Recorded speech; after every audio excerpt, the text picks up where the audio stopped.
Page numbers may seem like a small detail, but trust me, they can make a world of difference when it comes to organizing your documents. So, let's master the art of adding and editing page numbers together. First, open your document and go to the Insert tab. Look for the page number option and click on it. You'll see a drop-down menu with different styles to choose from.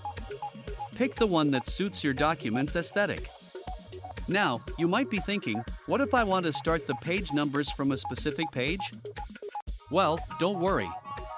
Just click on Format Page Numbers and select Start It to choose the desired page number. But what if you want to skip page numbers on certain pages, like the cover or table of contents? Easy! Go to the page where you want to skip the number, click on Page Layout, and choose Suppress for current page. Editing page numbers is a breeze too. If you want to change the font, size, or position, just double-click on the page number. This will take you to the Header and Footer Tools tab, where you can customize it to your heart's content. Remember, page numbers are not just about aesthetics, they're about functionality too. They make it easier for readers to navigate your document, especially if it's lengthy. So, let's embrace the power of page numbers and take our document organization to the next level. Happy paginating!